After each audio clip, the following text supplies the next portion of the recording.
Hey there, and welcome back to the Tax Sale Podcast, where we make tax sale investing easy. My name is Casey Dimon. I've been investing in tax liens and tax deeds for over 2 decades now. If you are a brand new listener, I am the founder of the Tax Sale Academy, author of the Tax Sale Playbook, and your guide to navigating the world of tax sale investing. Today, I want to take a look at something that can be a game changer for both new and experienced tax sale investors, and that is creative funding ideas. One of the most common challenges that I hear from new investors is how to find the money to start buying tax liens and tax deeds. Now, whether you're just starting out or you're looking for other ideas for capital to scale up your tax sale investment business, finding the right way to fund those investments is crucial to your growth. So let's talk about some more creative ways that we can fund your tax sale investments without needing a huge amount of startup capital. First things first, let's talk about the difference here between traditional funding and creative funding. Traditional funding will include things like using your own savings, getting a bank loan, a signature loan, leveraging a line of credit that you might already have. Those type of things are pretty straightforward. Now, some will require you to have quite a bit of money saved up if you're just going to pull money out of checking your savings to use, and others might require great credit. Creative funding, on the other hand, is all about thinking outside the box. There is literally zero limits when it comes to how creative you can get. It's just a matter of what you can think of.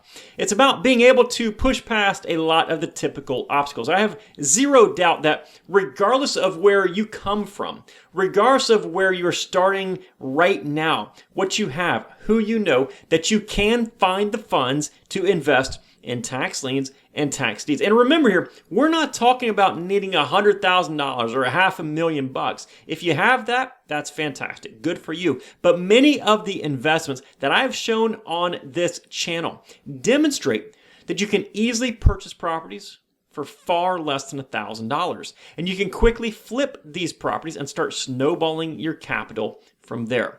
Now, when it comes to the more creative stuff, here's a few ideas for you. You can partner with other investors. One of the simplest ways to get started with tax sale investing is by partnering with others. You might know somebody who is interested in real estate, but they don't have the time or the knowledge to get into the tax sale business. So you kind of pull your resources together. Their money, your expertise, and then you split the profits. Many times this partner will be a friend or a family member. And obviously, it's important that you have a clear agreement in place about how profits and losses are shared and who's responsible for what and any exit strategies or how are you going to end that partnership. Now, this approach can be very beneficial if you are brand new to the business and you lack capital, but you are willing to put in the time and the effort to make deals work. It's very important to understand that as you're starting, the monetary partner is exposing themselves to quite a bit of risk. As such, they will request and they should get a disproportionately higher profit share. So for example, if you're brand new to the business, maybe you've gone through the Tax Sale Academy, maybe you got your binder with all these examples and cases that you can prove to your investor, you might only be offered a 20% share of the profits. They keep 80% of the profits, you get 20%. That's still not bad for having no cash out of pocket. You know, on $50,000, that's still $10,000. But no money out of pocket. As you gain more and more expertise and a track record, you can then begin to negotiate from there. I don't currently do any partnerships or need monetary partners, but for example, I'm constantly approached. I get emails all the time for people who will say, listen, invest my money. All I want back is 10% of the profits while I take 90%. So it's a completely disproportionate share based on your experience and your previous results. But again, my advice here, just be sure that you have everything in order and you know what you're doing, because the fastest way to split a family up or to end a friendship is through failed ventures and failed partnerships. Another interesting option is crowdfunding. So it's kind of similar to a partnership, but instead of having just one partner, you have multiple partners. There's actually some online sites that support this type of approach as well.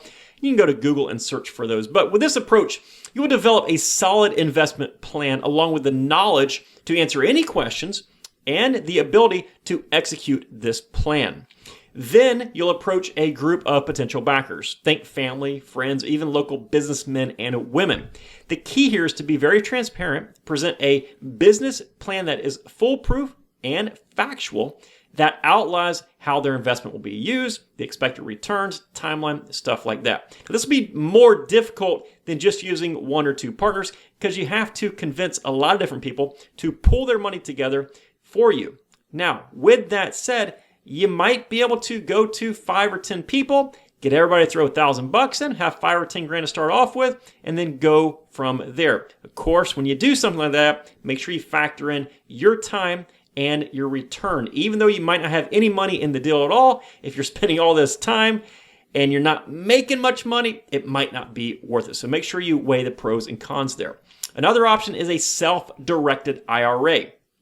Did you know that you can use your retirement account to invest in tax liens and tax deeds? A self-directed IRA will give you the flexibility to choose where your money goes, including real estate investments like tax liens and tax deeds. So instead of your money sitting around earning a measly return, you can take your 401k or whatever retirement that you have from your company and potentially convert it to a self-directed IRA that can invest in LLCs, which will provide you with something called checkbook control. There's a lot to it, of course, and this barely scratches the surface, but this will allow you to use your retirement funds to invest in and make money off of tax liens and tax deeds. So you might be cash poor. You might have $0 in the bank, but by using your retirement account, you can get started in the game. Now, this does not allow you to pull that money out to live off of today, but it can serve to build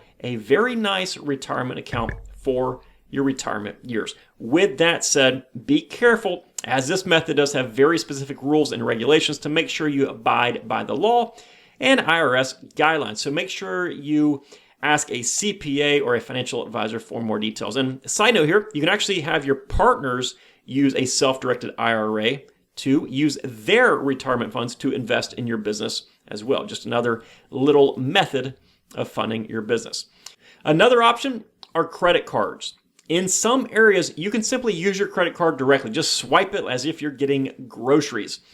You'll usually get charged a convenience fee of 2 to 3%, so make sure your margins are there to cover it. Of course, your margins shouldn't be that small anyhow, but factor that into your budget. If you play it correctly and your interest rate is not too high, you can easily make it work with virtually no money out of pocket. And this is how I got started a couple of decades ago.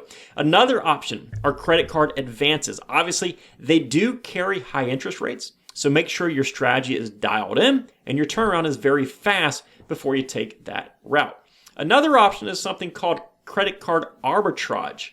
And this involves using a 0% interest credit card to fund your investments temporarily. So if you have good credit, you can access a 0% interest credit card for a certain promotional period of time. Maybe it's 6 months, 12 months, 18 months, depending on your credit and the company. This will give you a window in order to use those funds without paying any interest. So you're using 100% of somebody else's money. And then after you buy a property and you sell a property, or you do it multiple times during that promotional period where you're at 0 interest, you're going to have enough money saved up so you have your own capital to deploy.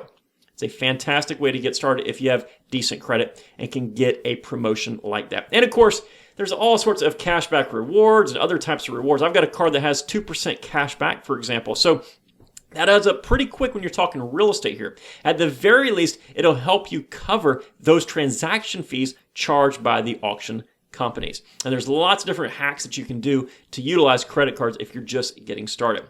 Now, I want to caution you. This strategy requires discipline.